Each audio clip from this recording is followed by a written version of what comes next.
Hi, my name is Dakota Cavens. I'm currently at Fayette County Detention Center. I'm being held on robbery, first degree, and PFO. So my family was pretty much the epitome of chaotic growing up. It's highly dysfunctional. We had a lot of people coming in and out of our lives, including my both parental figures, both siblings, everything. It was a total whirlwind.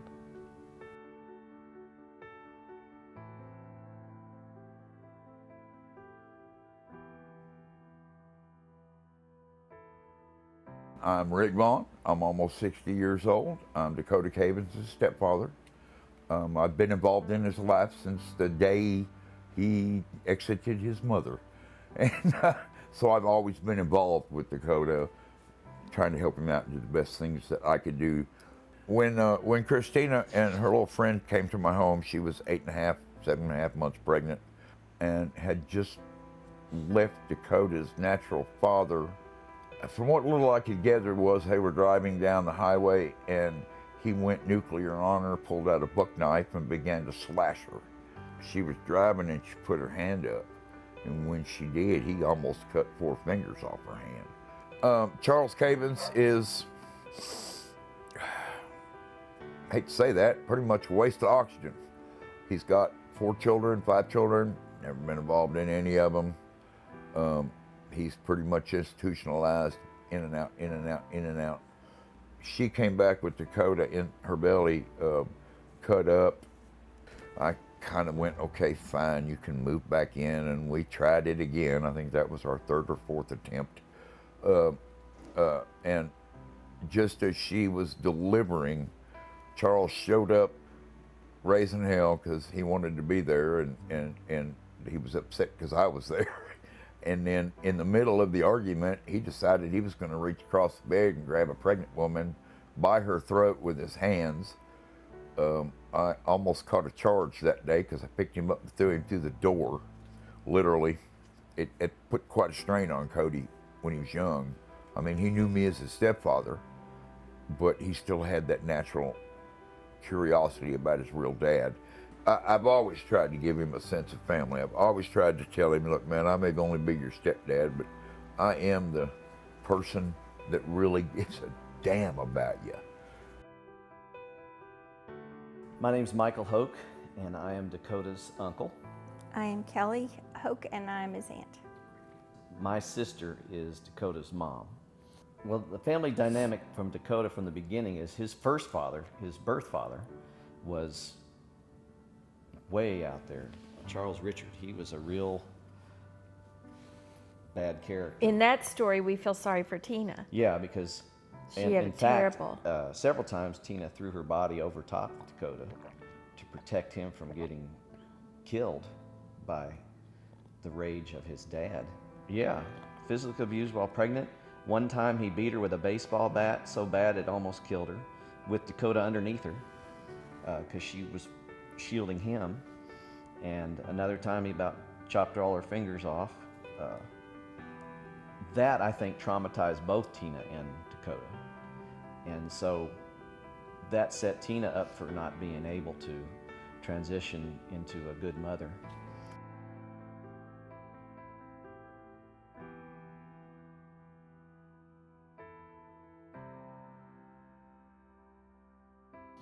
We'd also have Dakota over a lot to play with our kids. They were, one of my sons is 1 year older than Dakota, and one of them's 1 year younger than Dakota. So the 3 of them would do a lot together. We loved Dakota when he was baby, and then he did sort of drop out of our lives for a little bit and then back in, and we started just having him come to the house whenever Morgan. We had raised his sister for 3 years, and so when she would come, he would just come with her. And we liked having him around. He was precious, had beautiful blue eyes and curly blonde hair.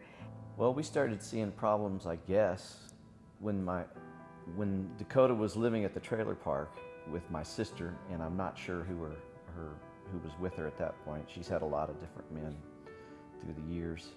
So at about 7 years old, I'm thinking around that time he was being used for a drug mule, running drugs around the trailer park, and having some very negative behaviors. and he was having problems in school, trouble getting up, getting him to school, missing a lot of school, that kind of thing.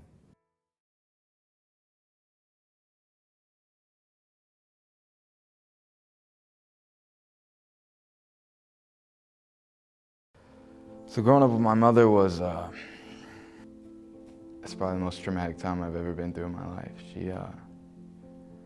She was a heavy drug user.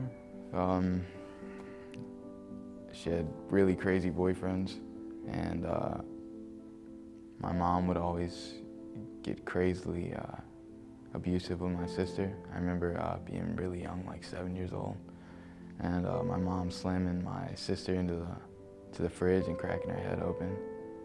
I mean, she had me robbing stores with her when I was like 10. So one of the memories I remember best is one time we went to Walmart when I was like 10 years old. She just had us get baskets, man, the little hand carts, and we basically just loaded everything we wanted in them. And she had her boyfriend at the time waiting outside in the fire lane with an old Lincoln, and they had a license plate duct tape. So she just said, get everything you wanted, and we just walked out. We didn't pay for any of it. She had me, my sister, and one of our friends just loaded all in the back of the truck, or the Lincoln, and ran off. At 10, I guess my cousins were, you know, like picking up music and playing soccer, sports and stuff. I was selling my mom's pills and robbing Walmarts. I assume it screwed up my moral compass, and it gave me a pretty off-balance equilibrium. So I don't want to say I didn't grow up knowing right from wrong. I think I just grew up accepting, you know, that wrong was a tolerable lifestyle. So my mom, as far as I grew up, was there probably about 50% of the time, if that. Once I had to move up to Cynthiana with one of her friends named Luann. She went to jail, I don't know why. I think it was prescriptions or something maybe. And then she went to prison when I was 12, so.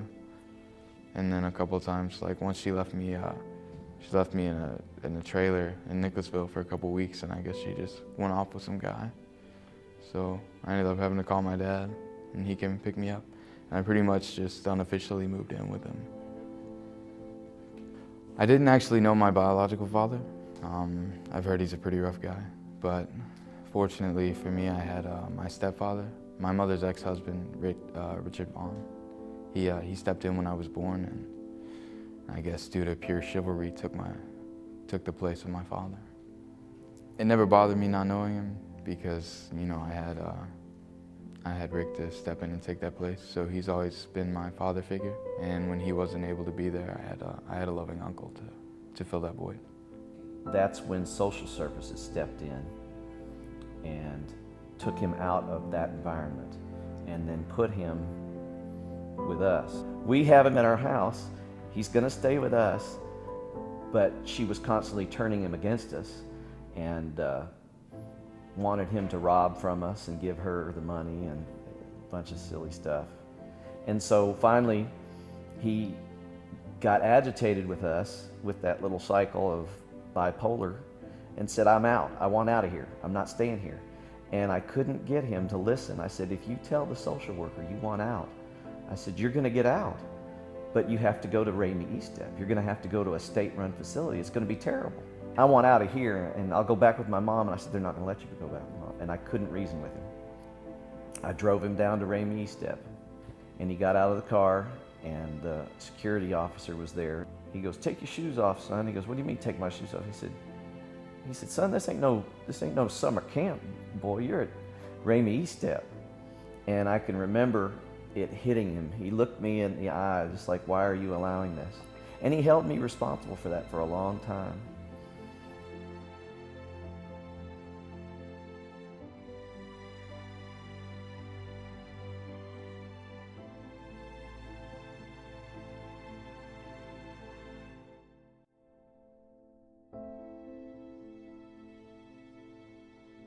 Now, there's been a part of me that struggled with this whole thing because we've had Morgan, him, Tina, all these things where there's a part of me that sort of shut down at one point and said, it hurts too much to love some of these people. So I've had my own inner journey with this and my own guilt over that, because I'm strong. I've been given a lot, and he has not. He's had a lot come against him. So Tina was, as a mother, she was protective and wanted to take care of the kids. Now, was she totally focused? For sure, no. But she did really favor Dakota because he was her one that she got to be with the most all growing up. And so I think she felt a little bit more, she favored him, she was protective of him. She spoiled him, you know, which was sometimes a little bit of a cog that made you think, how does this even fit together? You know, so it was pretty wild because he did even have that sort of entitled thing where he was spoiled and who was going to unspoil him. So it was kind of weird, but so I don't know. But that does give me hope. I really feel like there's a soft side of Dakota that can come out, and a hard-working side. I think he picked that up from his Uncle Mike. Yeah, Mike he's always worked hard. Yes. Well, and That's- two, even That's what he needs to be confronted. It goes back to that relationship with his mother. You know, it's a love-hate relationship, but he has a desire to want to be somebody in her eyes. And then, you know, and with my sister, it seemed like he wanted to be that drug dealer, thug life guy who could be mean and tough and violent and totally out of character for him. Because when Dakota wants to be who he wants to be and just normal, he's very soft, kind, sensitive, and somebody you could mistreat, somebody that would be mistreated by some of the rough guys. So I think that whole mentality he puts on of the thug is a protective mentality, but it was also triggered by wanting to be to show off for his mother. Right.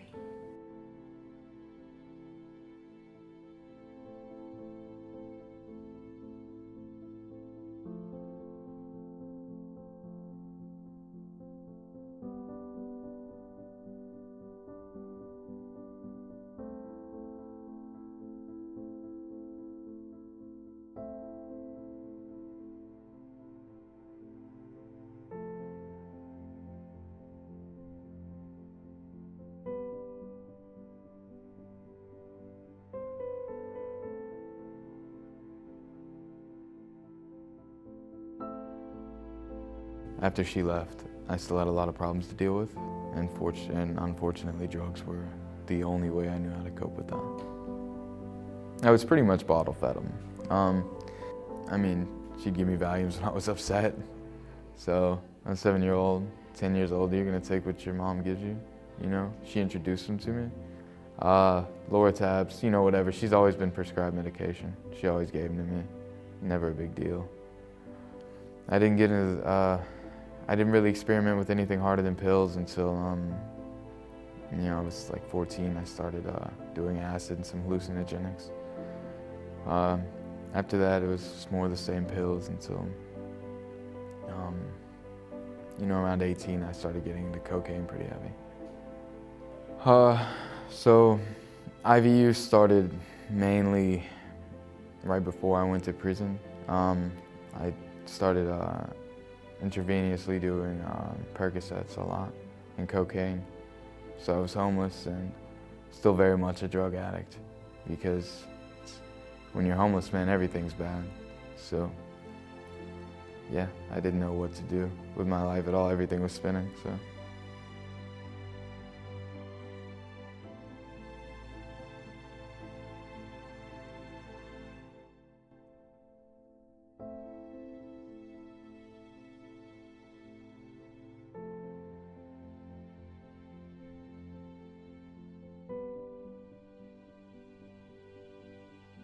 So I know you can look at me and see, you know, all these tattoos. When I went to prison, I didn't have any tattoos. I was pretty much scared senseless, and I saw an environment that pretty much dictated aggression.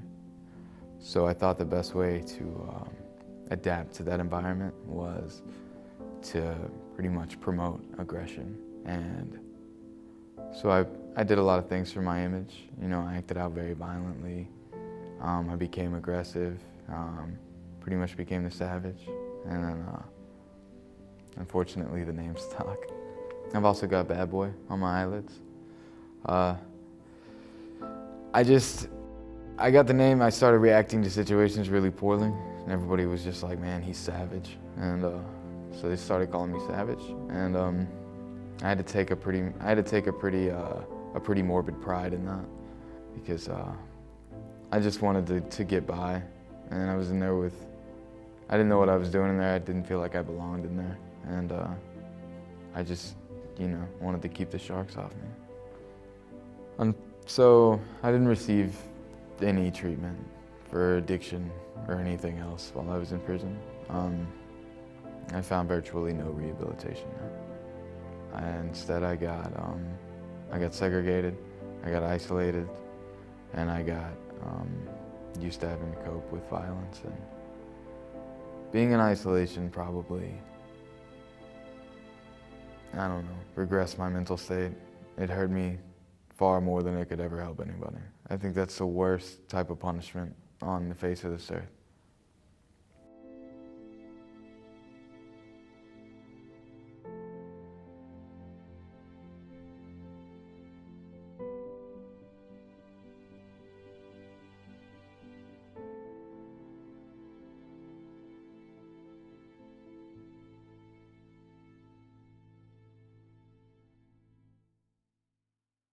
So after I did 5 years, 2 months and 4 days, I think, I finally got released. I made mandatory reentry supervision, and I was able to go home. And my mom came and picked me up from prison. I was excited for the fresh start. My cousin Sean and my mother and her husband, they came and picked me up, and we were going to Red Lobster. The initial greeting was great when I got released, man. Everybody hugged it out on the steps of Eddyville, and it was very emotional. I saw my mom for the first time in 12 years, 15 years, I don't know. And on the way out, we stopped at the gas station so I could get a drink and change clothes. And yeah, she was breaking up pills and snorting like her Percocets right there, and I was like, I just got out of prison, Mom. Stop it. So yeah, I really wanted to get high. Literally, I'm out of prison for an hour, and like, I was ready to get high. As like, you'd think I'd be just ready to go, you know, eat some real food. I was like, I want to get high. That's all I thought about on the way home. No, on the way home, I didn't get high. I wanted to desperately, but I had to go to a halfway house. So I had 5 years of pent-up motivation. Just I thought every day, I'm never coming back to this place, and I hit the ground running when I got out. I got 2 jobs. I was working at Columbia Steakhouse and Taco Bell at first, and yeah, I was ready to. I got transferred to my mother's after a couple days, and yeah, I was ready to take off. I was working 2 jobs, man, and both of them full time, and I was killing it. So yeah, I was psyched, and I thought I was doing my thing out there. So I made it about 4 days before I got high, after I got released. My mom, I guess, ran out of pills, and I was at her house. And I don't know if you know any addicts, but when they get dope sick, everything becomes your fault. So, you know, she was trying to manipulate me into getting her drugs. She knew I had drug connections from, you know. So after 4 days, my mom was out of pain pills and really bitchy about it. So, you know, finally I snapped. I couldn't take the pressure. Coming out of prison, man, was its own trauma. I didn't know how to take life. It came at me so fast. And my mom was wanting to get high, and I was calling my best friend, who was a big time, you know, drug dealer. He's like, man, why aren't you taking care of your mom? And he hands me a bunch of drugs. So there we go, back in it. I was ambitious as hell when I got out, man. I spent 5 years with nothing. And I wasn't gonna you know, I got high. Fortunately, my tolerance was nothing. So I was still very motivated.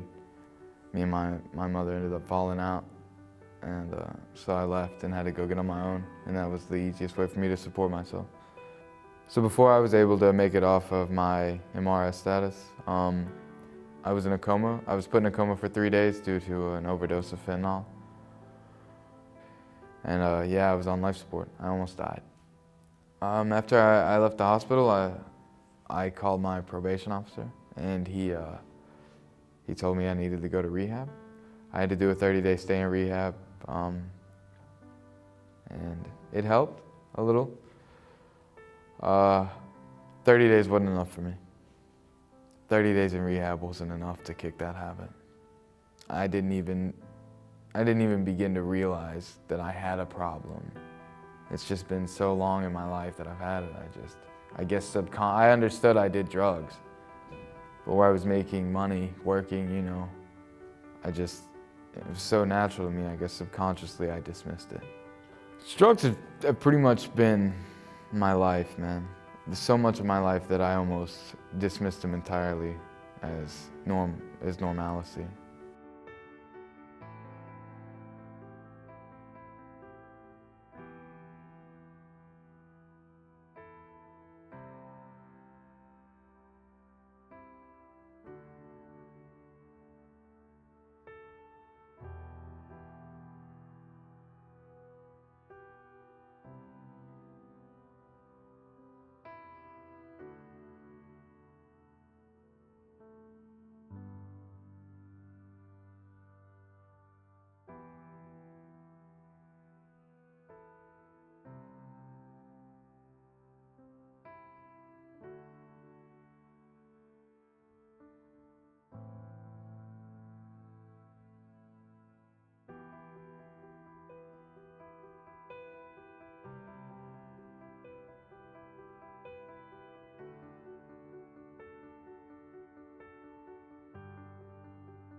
We got in a whole lot of heroin and a whole lot of methamphetamine and just pretty much destroyed it. So I went to my mom's house preparing to get high. And apparently I missed a week of work. I remember showing up at my mom's house. I don't really remember much after about 4 or 5 days into it, man. It gets flashy. I don't know if you've ever went without a week of sleep, but I don't know, I guess we ran out of drugs. They tell me, you know, I robbed the Jimmy John's. I honestly don't remember it. And they didn't tell me what happened until I got to jail. I came in, I was still in a wheelchair in a hospital gown. And you know, I called my dad, and my dad pretty much told me what had happened, but they didn't have all the details. They just said that me and my mother had robbed Jimmy John's. So when I found out what happened, I was sick, man. I can't believe I let an addiction drive me back this far. Like I can't believe that happened. You know, despite my, you know, image that I've created in prison, that's not who I am. And I would never want to scare anybody or hurt anybody. I'm a nerd, man. I like books and computers. I can't, you know, it's grieving that I let myself slip this far. So, if I could say anything to the victims, and I hope that maybe I'll get the chance to, I'm very sorry that I scared you. You know, I know what fear is, and I've been through situations like that. You don't deserve that just coming into work, you know, especially just making sandwiches. I had no right to do that to you, and I'm very regrettably sorry that that happened. I guess I just have to ask for their grace and understanding. I'm an addict. That's not an excuse, it's just a fact. And if I was in my right state of mind, I would never want to hurt anybody. I don't think I would ever want to hurt anybody high, much less sober. And I'm very sorry. So I know that my motivation to succeed and my ambition is earnest. I also have a glaring addiction. I've been a lifelong addict, and I don't know how to fix that by myself. And I feel like if I don't get some treatment, it's not something I'll ever be able to manage through willpower. I also feel like I owe an obligation to the victims, to myself, to my society. You know, I want to get out there and be productive. I've had enough drama. I've had enough drama and problems in my life. I'm so sick of it. I want to do better, but I need help. I don't adhere to a criminal mentality. I hate it. I have a lot of skills, and I want to put those to success. This is no place to be. I spent so much time here. I'm just sick of this life, man. I've made a lot of mistakes in my life, but I'm older now, and I'm finally realizing the problems that are leading up to my mistakes. I'm willing to accept the responsibility for my actions. And all I'm asking for is a chance to turn it into something that can be positive. I had an opportunity to go to a treatment facility, and I understand I don't have the court's trust yet. My crimes are pretty serious, and I respect that. So my plan when I got out, because make no mistake, drugs are the reason I'm back in here now. My plan was to go directly into a long-term rehab. I never had heard about a rehab or sober living house like the one that I was going to, the Shepherd's House. You know, that was my plan. I was trying to do the longest term of treatment possible, followed by a transition into a sober living house. I want structured guidance, you know, and I need guidance. I'm so desperate for treatment right now because not only do I have this glaring addiction, I have a lot of things in my life other than addiction that I don't know how to cope with. I have a lot of problems in my life that I don't know how to react to. I have a lot of things, you know, I have a lot of skills that I'm lacking. It's basically going to be a life camp for me. I need someone to help me establish a foundation that I can build from. I've never had one in my life, and that's what I'm asking for. So prison gave me this exterior. You see these tattoos.